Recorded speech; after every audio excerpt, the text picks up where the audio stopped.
Unlock the secrets to your financial dreams. Discover the path to making your first $1 million with us today. Hello everyone, and welcome back to our channel. Today, we're delving into the fascinating journey of billionaire Charlie Munger. From working at a grocery store for 20 cents an hour to amassing a net worth of $2.4 billion in 2022, Munger's life offers a treasure trove of lessons for aspiring millionaires. In this video, we'll break down the 5 crucial steps you can take to make your first $1 million. So, without further ado, let's dive right into it. Step 1. Own equity. Our first step is all about owning equity, and it's one of the most crucial lessons we can learn from Charlie Munger. Munger didn't start as a billionaire. He began his career as a lawyer. However, he realized the importance of owning a piece of a business early on. In his legal practice, instead of just taking cash payments from his clients, he started accepting equity in their businesses. This was a brilliant move. Let me explain why. Imagine Munger did $10,000 worth of legal work for a client and billed them $10,000. If he received that $10,000 in cash, that's all he would make. But by accepting $10,000 in equity, he became a part owner in that business. Say he owned 3% of it. This means he would receive 3% of the business's profits every year. This income would continue indefinitely unless the business was sold, and if it was, Munger would also get 3% of the selling price. In essence, his money was working for him. Imagine this scenario with not just one business, but with several. Owning equity can be achieved through your job, as I do in my role as an investment analyst, where I'll receive stock as part of my compensation package. You can also start your own business. The key is to own equity and let your money work for you. Step 2. Invest in yourself. Charlie Munger's early career as a lawyer allowed him to see firsthand the value of his time. But I had an army of children to support and no family money or anything to start with. So I had to make my way in life for this army of children.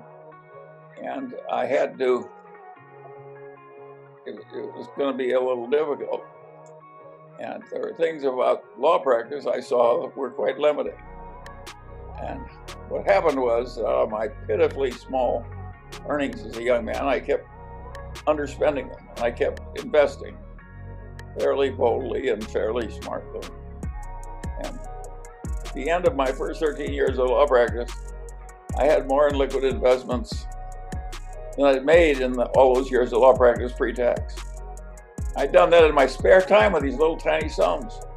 He realized that his hourly rate charged to clients was equivalent to hundreds of dollars in today's money. This led to a profound realization. He needed to start selling his time to his most valuable client, himself. What does this mean for you? Every day, you may spend hours working for your employer, but it's equally important to dedicate time for personal growth and self-improvement. This self-investment can take many forms, such as acquiring new skills, exploring investment opportunities, or even starting a side business.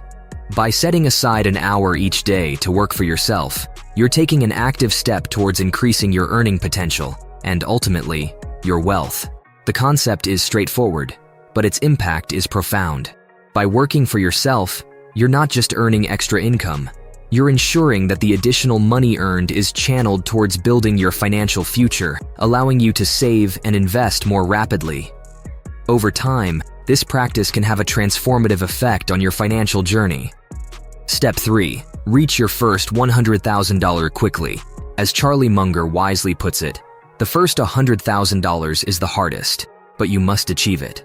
Let's delve into why this is so significant.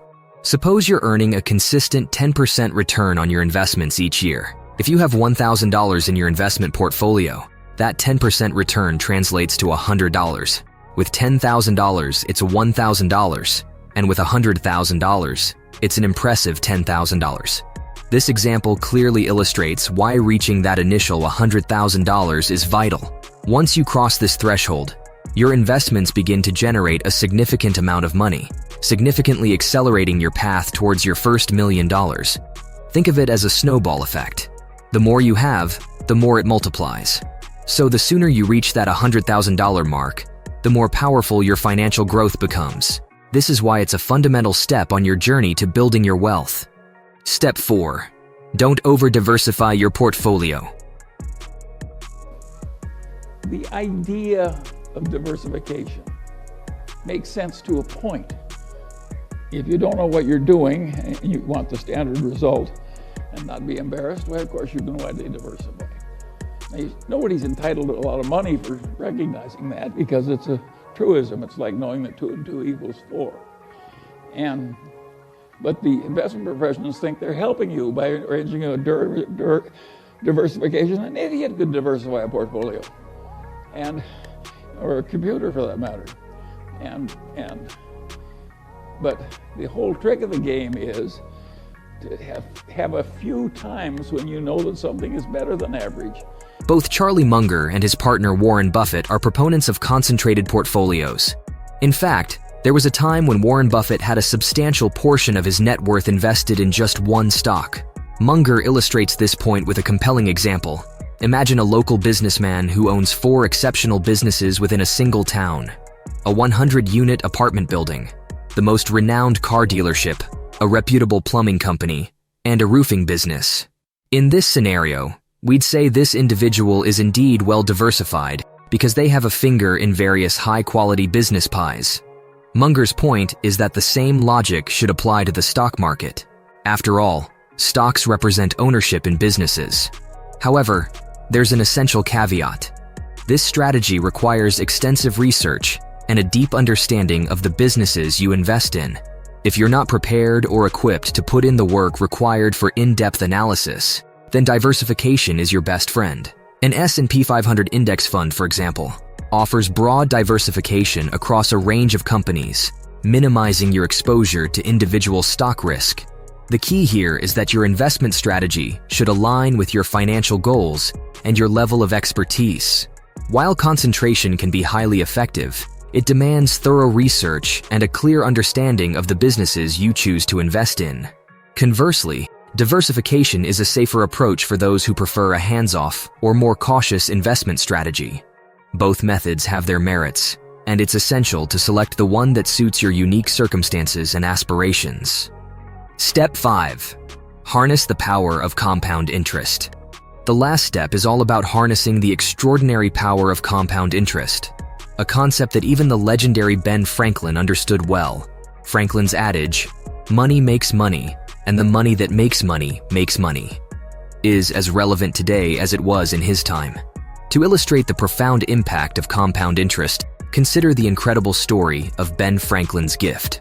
After 200 years, a $4,400 gift to the cities of Boston and Philadelphia grew to an astonishing $6.5 million.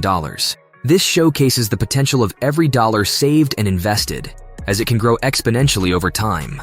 It should make you think twice before splurging on unnecessary expenses, because they may cost you thousands in lost compound interest. The concept of compound interest is like a snowball rolling down a hill, starting small and getting larger with each turn. It's a force multiplier for your wealth, demonstrating that every dollar you save and invest is worth far more in the future. Understanding and embracing this principle can be a game changer in your pursuit of financial success. My advice for a seeker of compound interest that works ideally is to reduce your expectations, because I think it's going to be tougher for a while. And it helps to have realistic expectations, makes you less crazy. And they say that common stocks from the aftermath of the Great Depression, which was the worst in the English-speaking world in hundreds of years, to the present time, maybe an index has produced 10%, but that's pre-inflation. The path to making your first $1 million is illuminated by the wisdom of Charlie Munger. From owning equity in businesses to investing in yourself and reaching your first $100,000 quickly.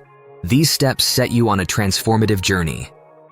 Remember, diversify wisely and let the power of compound interest work in your favor. By embracing these principles, you're taking decisive steps toward financial prosperity. If you found this video helpful and informative, please take a moment to hit the like button and subscribe to our channel for more valuable insights and strategies on your path to wealth. Also, don't forget to share your thoughts in the comment section below. Thanks for watching, and we will see you in our next video.